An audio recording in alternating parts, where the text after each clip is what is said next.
네, 안녕하세요. 8월 6일 수요일 새벽기도 시작하겠습니다. 기도하겠습니다. 은혜로우신 우리 아버지, 주의 은혜와 사랑을 감사와 찬송과 영광을 돌립니다. 하나님 아버지, 아직도 더운 여름이 계속되고 있는데 이 더운 여름 가운데 우리 온 성도들의 건강을 지켜주시기를 원합니다. 하나님 아버지, 우리가 아버지 시간이 가면 갈수록 요셉 에녹과 같이 하나님과 동행하는 그런 믿음의 삶을 살기를 원합니다. 하나님 아버지, 매 순간마다 하나님이 함께 하시는 놀라운 증거가 내 말과 내 생각과 행동을 통해서 나타나게 하시고 우리를 성령 충만케 해주셔서 아버지여 내 생각과 내 뜻은 감춰지게 하시고 오직 하나님의 뜻만이 나의 삶을 통해 드러나게 하여 주시기를 원합니다. 아버지여 세계 만방에서 복음을 전하는 모든 선교사님들을 은혜의 장중에 붙잡아 주시기를 원합니다. 연약하지 않도록 역사해 주시고 영육 간의 강건함으로 함께하여 주옵소서. 하나님 아버지, 또 아버지 연약한 성도들 긍휼을 베풀어 주시고 이 시간도 그 병상을 찾아가 주셔서 주의 능력의 손으로 어루만져 주시사 깨끗이 나음을 얻게 하여 주시옵소서. 아버지여, 한국과 미국을 붙잡아 주시며 이 모든 불의의 세력들이 다 떠나가게 하여 주시고 아버지여, 이제 공의의 역사들이 나타나게 하여 주시옵소서. 아버지, 시카고 빌라델비아 교회 하나님의 놀라운 부흥의 역사가 일어나게 하여 주시옵소서. 오늘도 함께 하신 주님을 찬양하며 감사드리며 예수님의 이름으로 기도드립니다. 아멘. 네, 찬송가 315장입니다. 내주 되신 주를 찬양하고 315장, 예전 찬송가는 512장입니다.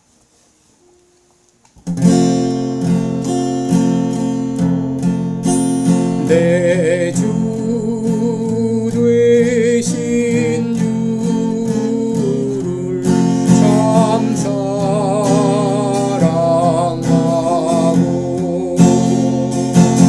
또 그에게 죄를 사고하리라.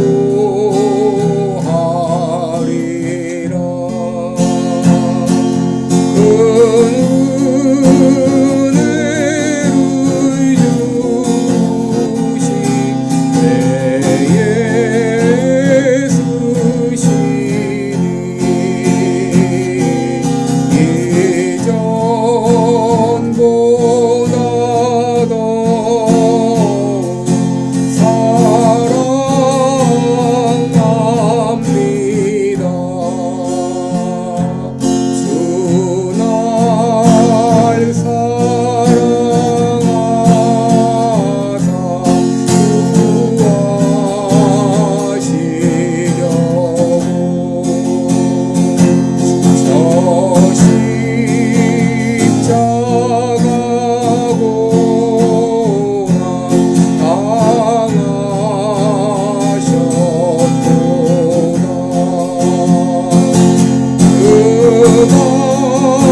출애굽기 21장 보겠습니다.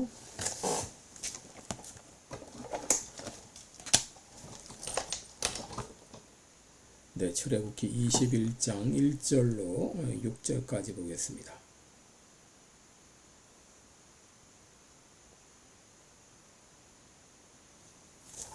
출애굽기 21장 1절로 6절까지 제가 봉독해 드립니다. 내가 백성 앞에 세울 율례는 이러하니라. 내가 히브리 종을 사면 그가 6년 동안 섬길 것이요 제7년에는 값없이 나가 자유할 것이며 그가 단신으로 왔으면 단신으로 나갈 것이요 장가 들었으면 그 아내와 아내도 그와 함께 나가려니와 상전이 그에게 아내를 주므로 그 아내가 자녀가 낳았으면 그 아내와 그 자식들은 상전에게 속할 것이요 그는 단신으로 나갈 것이로되 종이 진정으로 말하기를 내가 상전과 내 처자를 사랑하니 나가서 자유하지 않겠노라 하면 상전이 그를 데리고 재판장에게로 갈 것이요 또 그를 문이나 문설주 앞으로 데리고 가서 그것에다가 송곳으로 그 귀를 뚫을 것이라. 그가 영영이 그 상전을 섬기리라. 아멘. 네, 우리 오늘은 나는 누구의 종인가 이런 제목으로 함께 말씀을 나누겠습니다. 여러분, 이 노예제도는 역사적으로 참 뿌리가 깊죠. 언제부터 노예제도가 있었는가? 사실 인류의 그 시작과 함께 노예제도가 생겼다 해도 과언이 아닐 것입니다. 우리는 성경을 통해서 이미 아브라함 시대에 종들이 존재한 것을 알고 있죠. 이스라엘 백성들은 애굽에서 종살이를 했던 것도 우리는 알고 있습니다. 여러분, 과거에 종이 생겨난 것은, 노예가 생긴 것은 전쟁 포로로 잡혀오는 경우였습니다. 아니면 빚을 못 갚는 경우도 노예가 되었습니다. 여러분, 우리가 노예, 종 그러면은 부정적인 이미지를 가지고 있는데 그것은 이제 강제로 사람을 끌고 와서 노예로 삼는다든지 학대를 한다든지 혹은 인권과 자유를 보장하지 않은 채 물건처럼 그저 가격이 매겨지고 사고 팔고 했던 그런 시절이 있었기 때문입니다. 그러나 여러분, 과거에는 스스로 이 안전과 혹은 식량을 확보하는 일이 쉽지가 않았습니다. 그래서 예전에는 오히려 유력한 사람의 가정의 종으로 들어가 사는 것이 더 안전하고 그것이 굶지 않는 길이기도 했습니다. 물론 오늘날에는 대부분의 나라에서 노예제도를 인정하지 않죠. 그러나 여러분, 노예보다 더 못한 삶을 살아가는 사람들이 적지 않습니다. 남에게 구걸하며 살아가는 홈리스와 같은 사람, 또 젊은 나이에 정부의 보조에 기대어 사는 사람이 있고, 또 사람의 노예는 아닐지라도 술과 마약과 혹은 도박과 성의 노예가 되고, 또 돈의 노예가 되어 살아가는 사람들이 얼마나 많습니까?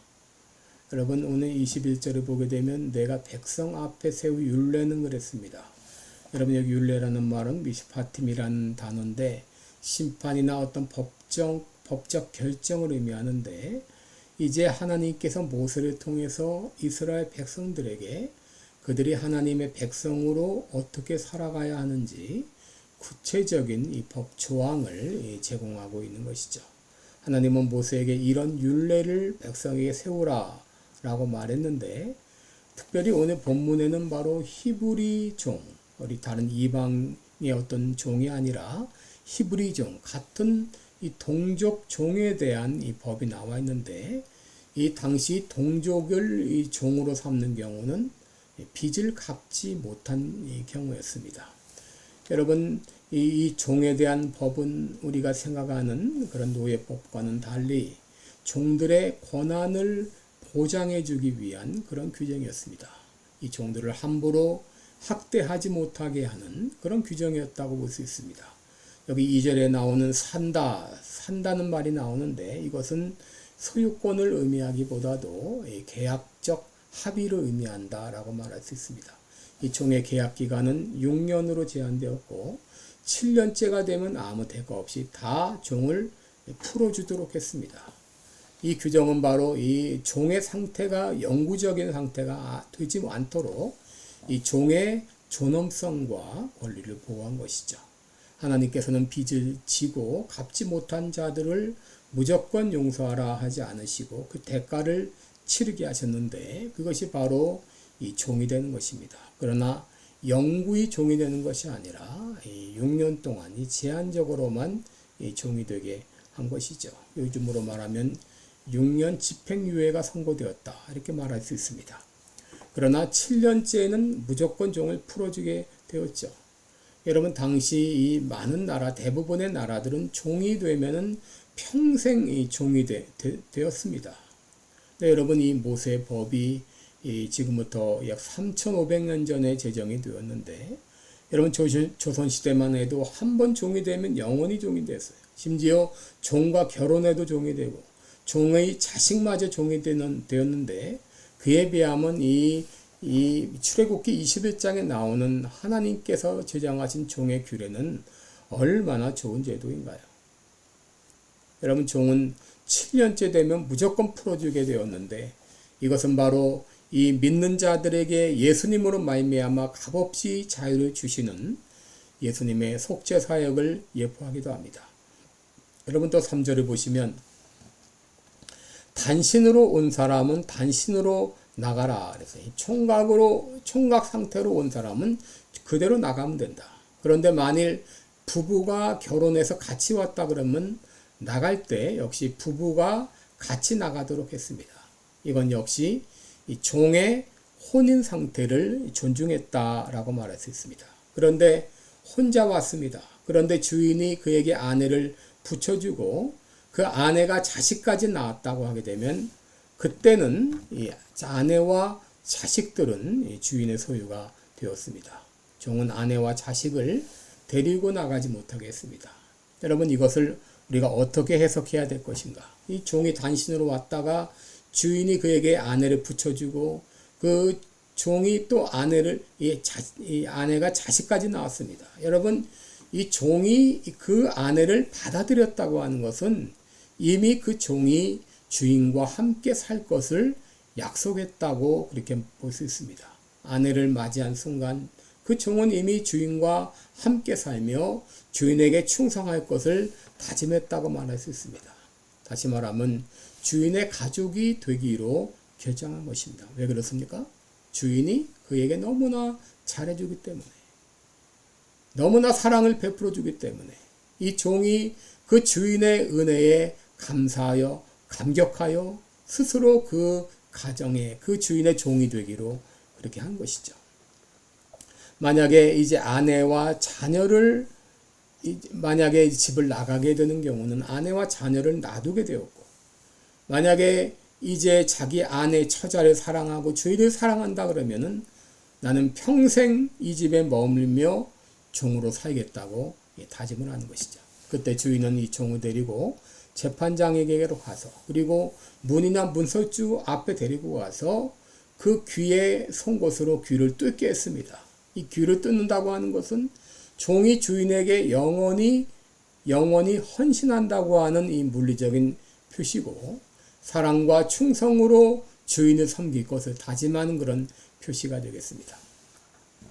왜 그가 종살이를 계속하기로 했나요? 바로 그것은 주인의 사랑이 너무나 감사해서 너무나 귀해서 감격해서 스스로 평생 종이 되기로 결정한 것이죠. 여러분 이것은 자발적인 것이고 또 종과 주인 사이에 깊은 유대감을 반영하고 있는 것이죠. 여러분 우리의 신앙생활도 마찬가지죠. 여러분 우리가 예수님을 만나기 전까지는 우리는 불법의 종이었고 죄의 종이었습니다. 그래서 늘 부끄러운 열매를 맺으며 살았습니다. 그런데 예수님께서 나의 죄를 위해 죽어주심으로 나를 자유케 하셨습니다. 나를 죄로부터 자유케 하셨습니다. 불법으로부터 자유케 하셨습니다. 이런 놀라운 은혜를 받게 되었을 때 우리는 그 은혜에 감격하여 내 스스로 자원하여 예수 그리스도의 종이 되기로 작정을 합니다.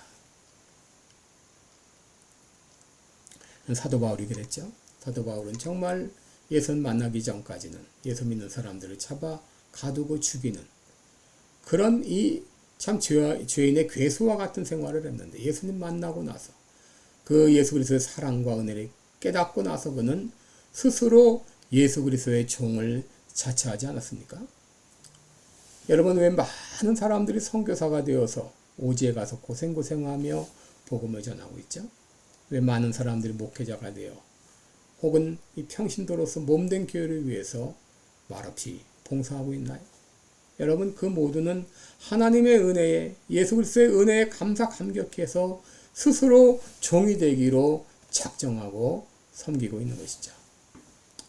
저도 지금 이제 목회자로서 살아가고 있습니다. 제가 82년부터 전도사 생활을 시작해서 이제 43년째 지금 목회자 길을 가고 있는데, 여러분, 저는 이 길을 가면서 한 번도 제가 이 길을 선택한 것에 대해서 후회해 본 적이 없습니다.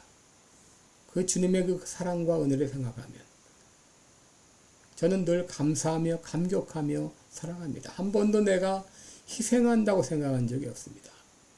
내가 주님을 위해서, 몸된 교회를 위해서 사랑하고 섬길 수 있다는 것은, 이것은 특권입니다.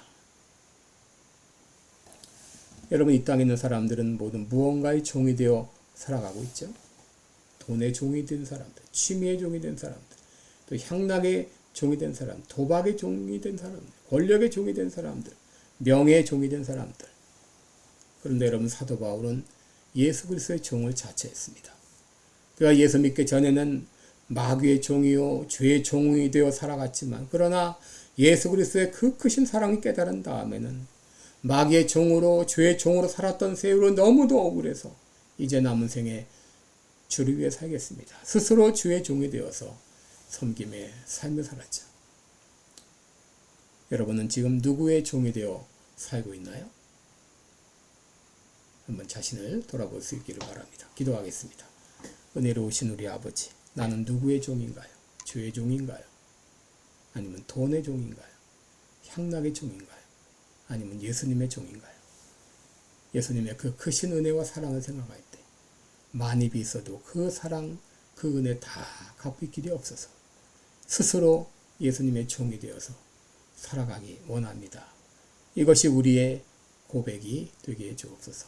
감사드리며 예수님의 이름으로 기도드리옵나이다. 아멘. 네, 여러분, 오늘도 복되고 은혜로운 하루 되시기 바랍니다. 여러분, 사랑하고 축복합니다. 감사합니다.